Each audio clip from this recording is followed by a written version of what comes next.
తెలంగాణలో మున్సిపల్ ఎన్నికల పోలింగ్ ముగిసింది. 5 గంటల వరకు క్యూ లైన్స్లో నిల్చున్న వారికి ఓటు వేసే అవకాశం ఇచ్చారు అధికారులు. చెదురుమదురు ఘటనలు మినహా రాష్ట్ర వ్యాప్తంగా పోలింగ్ ప్రశాంతంగా జరిగింది. భారీగా ఓటర్లు క్యూలో ఉంటే టోకెన్లిచ్చి ఓటు వేసేందుకు అవకాశం ఇచ్చారు ఎన్నికల సిబ్బంది. పోలింగ్ ముగిసిన వెంటనే బ్యాలెట్ బాక్సులను సీల్ చేసి పోలీసు భద్రత నడుమ స్ట్రాంగ్ రూమ్స్కు తరలించారు ఎన్నికల అధికారులు. 116 మున్సిపాలిటీలు, 7 కార్పొరేషన్స్కు పోలింగ్ నిర్వహించారు. మొత్తం 52,43,023 మంది ఓటర్లు కాగా 12,993 మంది అభ్యర్థులు ఎన్నికల బరిలో నిలిచారు. రాష్ట్ర వ్యాప్తంగా మొత్తం 8,195 పోలింగ్ కేంద్రాలను ఏర్పాటు చేశారు. ఈ నెల 13న ఉదయం 8 గంటలకు 136 కేంద్రాల్లో ఓట్ల లెక్కింపు చేపట్టనున్నారు. 16న corporation mayor, deputy mayor, municipal chairman, vice chairman ఎన్నిక ఉంటుంది.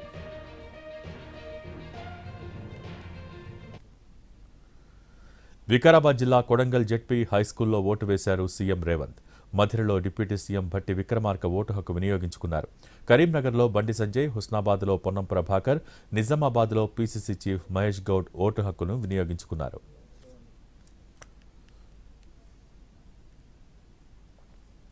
మున్సిపల్ ఎన్నికల్లో పోలింగ్ బూత్ల దగ్గర విచ్చలవిడిగా డబ్బులు పంచారని కిషన్ రెడ్డి ఫైర్ అయ్యారు. రాష్ట్రంలో ఎన్నికల కమిషన్ ఉందా లేదా అని ప్రశ్నించారు. ఎలక్షన్ కమిషన్ అనేది ఉన్నదా? వాళ్ళు రూపకల్పన చేసినటువంటి విధి విధానాలు అమలు చేస్తున్నారా? అటువంటి లేదు. ఎందుకంటే కాంగ్రెస్ పార్టీ ప్రభుత్వము, బీఆర్ఎస్ పార్టీ, అయితే కాంగ్రెస్ పార్టీ బీఆర్ఎస్ పార్టీ రెండు కూడా డబ్బులను నమ్ముకున్నారు. డబ్బులను నమ్ముకొని ఎలక్షన్స్లో వివరించిన విషయాన్ని మనం చేస్తా ఉన్నాను. వాళ్ళు ప్రజల్లో తిరిగిన తర్వాత కాంగ్రెస్ పార్టీ పట్ల వ్యతిరేకత, బీఆర్ఎస్ పార్టీ పట్ల స్పందన లేకపోవడము. మున్సిపల్ ఎన్నికల్లో ఓడిపోతామన్న భయంతో కాంగ్రెస్ అధికారాన్ని దుర్వినియోగం చేసిందని రామచంద్రరావు ఆరోపించారు. బీజేపీ అభ్యర్థులను భయభ్రాంతులకు గురిచేశారని ఫైర్ అయ్యారు.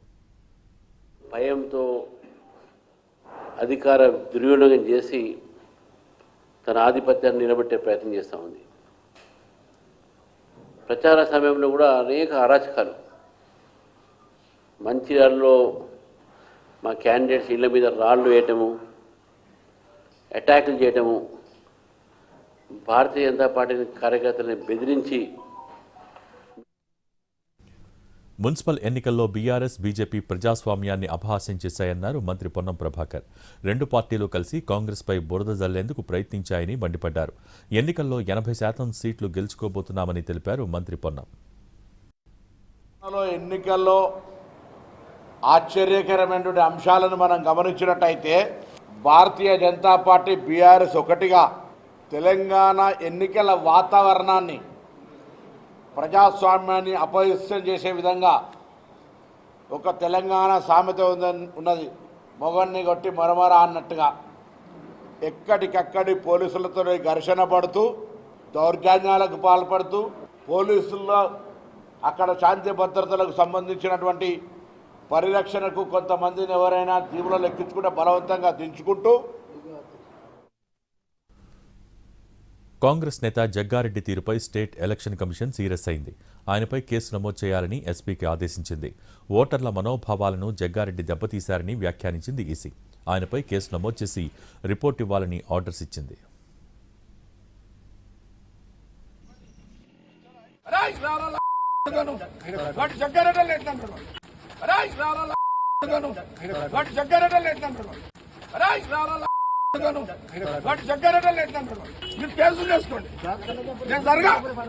రిగ్గింగ్ చేస్తున్నాడని చెప్తే నా క్యాండిడేట్ గల్లబట్టి నొక్కాడు.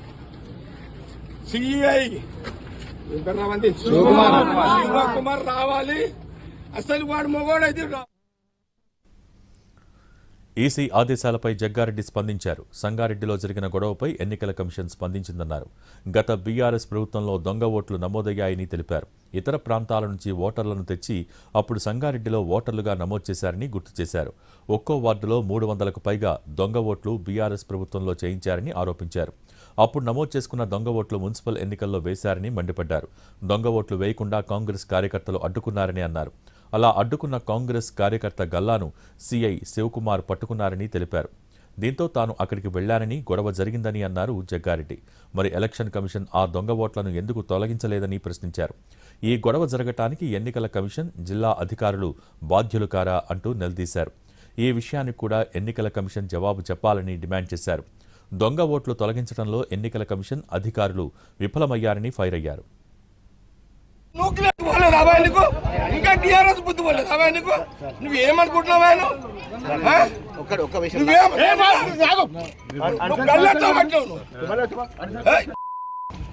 ల్యాండ్ ఆర్డర్ ప్రాబ్లం నువ్వు క్లియర్ చేసుకున్నావు.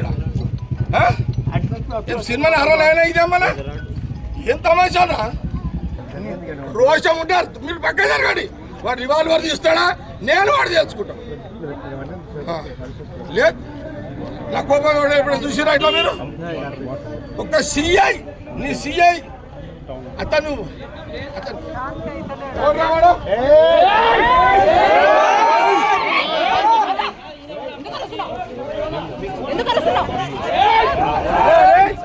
అని ఒక గుర్తుండ్రా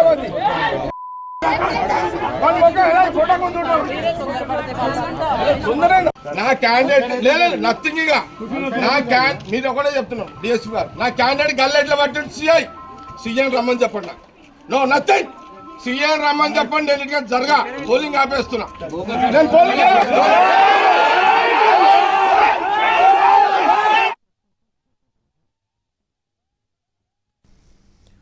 సీఎం రేవంత్ రెడ్డి, మంత్రులు, ఎమ్మెల్యేలు, కాంగ్రెస్ నాయకులు అడుగడుగునా అధికార దుర్వినియోగానికి పాల్పడ్డారంటూ హరీష్ రావు ట్వీట్ చేశారు. నామినేషన్ల దాఖలు మొదలు పోలింగ్ వరకు కాంగ్రెస్ అనేక అరాచకాలకు పాల్పడటం ప్రజాస్వామ్య స్ఫూర్తికి విరుద్ధమంటూ ఆరోపించారు. పార్టీ అభ్యర్థులను బెదిరించడమే గాక వారిపై భౌతిక దాడులకు తెగబడటం హీనమైన రాజకీయ సంస్కృతికి నిదర్శనమంటూ ట్వీట్ చేశారు. చట్టాన్ని లెక్క చేయకుండా అధికార పార్టీ నాయకుల అడుగులకు మడుగులెత్తిన కొందరు పోలీసుల తీరు సరికాదని మండిపడ్డారు. ఎన్నికల్లో గెలుపు కోసం కాంగ్రెస్ నీచ రాజకీయాలకు తెగబట్టం ప్రజాస్వామ్య వ్యవస్థను అవమానించడమేనన్న హరీష్ రావు, కాంగ్రెస్ కుట్రలు, కుతంత్రాలు, డబ్బు సంచులు, దుష్ట పన్నాగాలు ప్రజల తీర్పును ఏమాత్రం ప్రభావితం చేయలేవని ఎక్స్లో రాసుకొచ్చారు.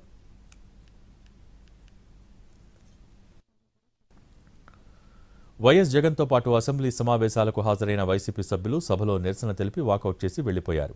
గవర్నర్ అబ్దుల్ నజీర్ ఉభయ సభల్ని ఉద్దేశించి ప్రసంగిస్తుండగా వైసీపీ సభ్యులు నిరసన తెలియజేశారు. లడ్డూ కల్తీ, నిరుద్యోగ భృతి, మెడికల్ కాలేజీల ప్రైవేటీకరణకు వ్యతిరేకంగా నినాదాలు చేశారు. స్పీకర్ పోడియం చుట్టుముట్టి నిరసన తెలియజేశారు. గవర్నర్ ప్రసంగం సమయంలో స్పీకర్ చైర్పై పేపర్లు విసిరారు వైసీపీ సభ్యులు.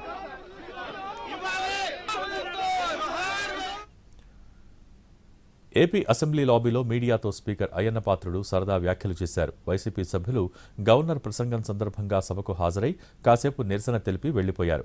ఈ క్రమంలో స్పీకర్ 11వ తేదీన 11 మంది 11 నిమిషాలు ఉండి వెళ్లిపోయారు. అంతకు మించి ఎక్కువ సమయం లేరుగా అంటూ వ్యాఖ్యానించారు. సభ్యులు సభా సంప్రదాయాలను పాటిస్తే మంచిదని చెప్పారు.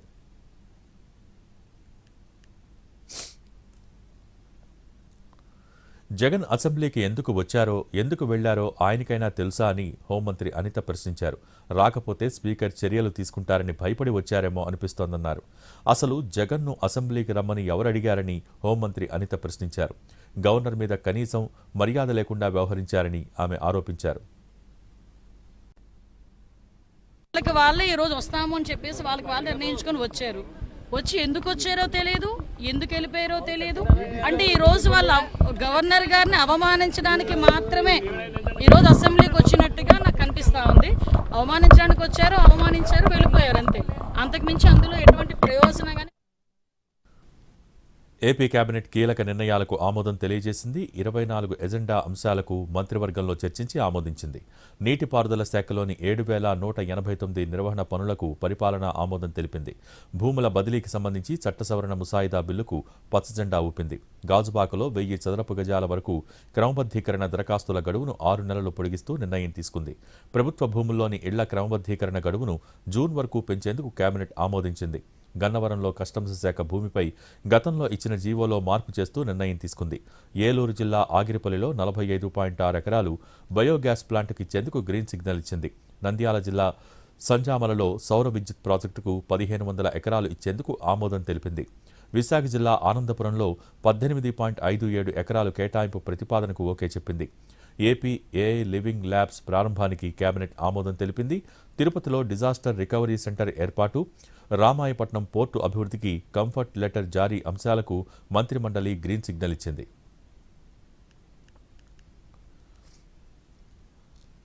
తిరుమల లడ్డూపై సిట్ నివేదిక ఏపీ కేబినెట్ ముందుకొచ్చింది. సిట్ రిపోర్టులోని అంశాలపై మరోసారి చర్చించారు. ట్యాపింగ్ జరుగుతుందని రాష్ట్ర మంత్రి స్వయంగా చెబుతున్నా కేసీఆర్ను అరెస్ట్ చేయడం లేదన్నారు బండి సంజయ్. తనకు చేతకాదని సీఎం రేవంత్ రెడ్డి చెబితే కేంద్రం చర్యలు తీసుకునేందుకు సిద్ధంగా ఉందన్నారు. మా భుజం మీద తుపాకీ ఆల్సంటే అంత పిచ్చోళం కాదు, ఎడ్డోళం కాదు.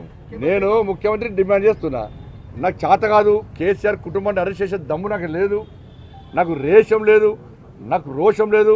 నేను చేయవదచ్చినోని అతను కాదు అని చెప్పి రాష్ట్ర ముఖ్యమంత్రి స్పష్టం చేస్తే కేంద్ర ప్రభుత్వం మీద చర్య తీసుకోవడానికి ముందుకు వస్తుంది. మాజీ మంత్రి అంబటి రాంబాబుపై మరో పీటీ వారెంట్ పిటిషన్ దాఖలు చేశారు సత్తెనపల్లి పోలీసులు. Guntur principal senior civil judge కోర్టులో మరో పీటీ వారెంట్ పిటిషన్ దాఖలు చేశారు.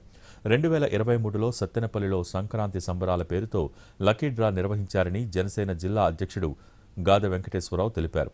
లాటరీ పేరుతో అంబటి కోట్ల రూపాయల అవినీతికి పాల్పడ్డారని ఆరోపించారు. ఆయన ఫిర్యాదుతో అంబటి రాంబాబుపై సత్తెనపల్లి పోలీస్ స్టేషన్లో 2023లో కేసు నమోదు చేశారు. ఆ కేసులో రాంబాబును కోర్టులో హాజరుపరచాలంటూ న్యాయమూర్తి ఆదేశాలు జారీ చేశారు. అంబటి రాంబాబు సౌమ్యుడని అన్నారు వైసీపీ నేత పెద్దిరెడ్డి రామచంద్రారెడ్డి. అంబటి కుటుంబ సభ్యులను పరామర్శించిన ఆయన ఇంటిపై దాడి చేయడం సరికాదన్నారు. దీనికి కూటమి ప్రభుత్వం సమాధానం చెప్పే పరిస్థితిలో కూడా లేదని తెలిపారు. బీసీ నాయకుడు జోగి రమేష్ ఇంటిపైన పెట్రోల్ బాంబులతో దాడి చేశారని మండిపడ్డారు పెద్దిరెడ్డి రామచంద్రారెడ్డి. మరి దీనికి జవాబు చెప్పే పరిస్థితి కూడా తెలుగుదేశం పార్టీ కానీ, జనసేన పార్టీ కానీ, బీజేపీ కానీ ఎవరు కూడా చెప్పే పరిస్థితి లేదు. మరి ఈ సంఘటన తర్వాత ఒక బీసీ నాయకుడు మాజీ మంత్రి జోగి రమేష్ ఇంటి మీద కూడా పెట్రోల్ బాంబులతో దాడి చేయడం జరిగింది. మరి ఇవన్నీ చూస్తా ఉంటే ఏపీలో 4 మంత్రులకు అజ్ఞాత వ్యక్తుల నుంచి బెదిరింపు లేఖలొచ్చాయి. మంత్రులు అనగాని సత్యప్రసాద్, సత్యకుమార్, కొల్లు రవీంద్ర, కందుల దుర్గేష్కు వార్నింగ్ లెటర్స్ ఇచ్చారు. జాగ్రత్తగా ఉండాలంటూ హెచ్చరించారు. ఇప్పటికే పోలీసులకు ఫిర్యాదు చేశారు మంత్రి కందుల దుర్గేష్. ఈ లేఖలపై అసెంబ్లీ లాబీల్లో విస్తృతంగా చర్చ జరుగుతోంది. మావోయిస్టుల పేరుతో వచ్చిన లేఖ చూసి కుటుంబ సభ్యులు ఆందోళన చెందారని మంత్రి కందుల దుర్గేష్ చిట్చాట్లో చెప్పారు. టూరిజం లాంటి చిన్న శాఖకు మంత్రిగా ఉన్నానని మావోయిస్టుల పేరుతో లేఖ రాయాల్సినంత విషయం ఏముంటుందని అన్నారు. ఎవరో ఉద్దేశపూర్వకంగానే ఈ లేఖలు రాసుంటారని చెప్పారు కందుల దుర్గేష్.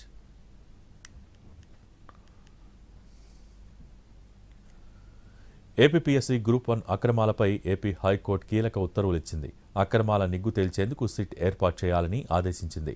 అడిషనల్ డీజీ స్థాయి అధికారితో సిట్ ఏర్పాటు చేయాలని ఆజ్ఞాపించింది. ఇతర రాష్ట్రాల ఫోరెన్సిక్ నిపుణుల సహాయం తీసుకోవాలని హైకోర్టు స్పష్టం చేసింది. ఎంపికైన అభ్యర్థుల జవాబు పత్రాలు భద్రంగా ఉన్నాయా లేదా అని ఆరా తీసింది. అలాగే వాటిని ఎవరైనా ట్యాంపర్ చేశారా అనేది ఫోరెన్సిక్ నిపుణులతో పరిశీలించాలని తెలిపింది.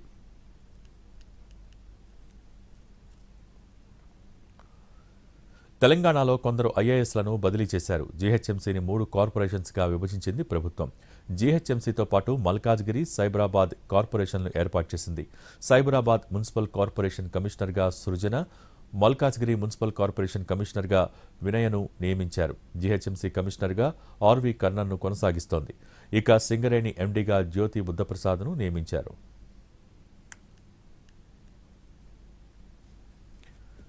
జేఈఈ మెయిన్ ఫైనల్ కీపై ఉత్కంఠ కొనసాగుతోంది. ఇటీవల విడుదలైన జేఈఈ మెయిన్ ప్రొవిజనల్ కీలో దాదాపు 17 ప్రశ్నల్లో తప్పులు ఉన్నట్టు కోచింగ్ ఫెడరేషన్ ఆఫ్ ఇండియా వంటి సంస్థలు చెప్పడంతో ఫైనల్ కీ కోసం స్టూడెంట్స్, పేరెంట్స్ ఆసక్తిగా ఎదురుచూస్తున్నారు. అయితే ఫైనల్ కీలో ఏవైనా ప్రశ్నలు డ్రాప్ అవుతాయా, లేదంటే ఎన్ని బోనస్ మార్కులు కలిసే అవకాశం ఉంది అనే చర్చ నడుస్తోంది. లోక్సభలో రాహుల్ గాంధీ వ్యాఖ్యలు దుమారం సృష్టించాయి. యుఎస్ ట్రేడ్ డీల్తో ప్రధాని మోడీ దేశాన్ని సరెండర్ చేశారని ఆరోపణలు అగ్గిరాజేశాయి. అంతటితో ఆగని రాహుల్ అనిల్ అంబానీ, కేంద్ర మంత్రి హర్దీప్ సింగ్ పూరీలపై చేసిన ఆరోపణలు కలకలం రేపాయి.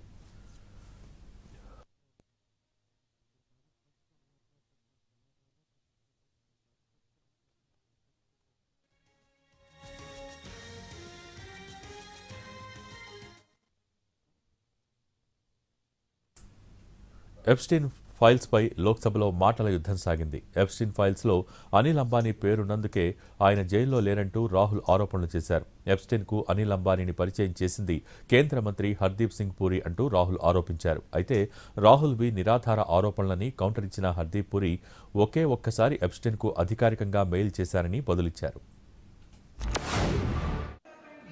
There is a businessman called Mr. Anil Ambani. I want to ask the question, why is he not in jail? The reason he's not in jail is because his name is in the Epstein files. That's why he's not in jail. I'd also like to ask Mr. Hardeep Puri, who introduced him Mr. Chair, to Epstein. Mr. Rahul. No. I know who introduced him. Knows who introduced him. We both agree. Hardeep Puri hai, sir. Hardeep Puri is a member of parliament here.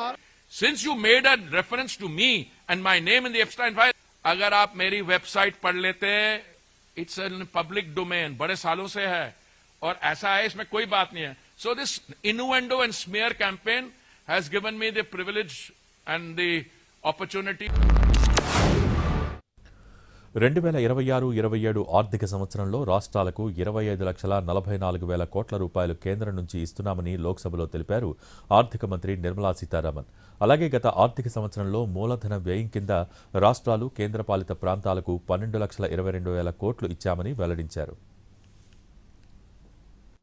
Of states' share in taxes and releases that are made under the centrally sponsored scheme in 26-27, the coming year.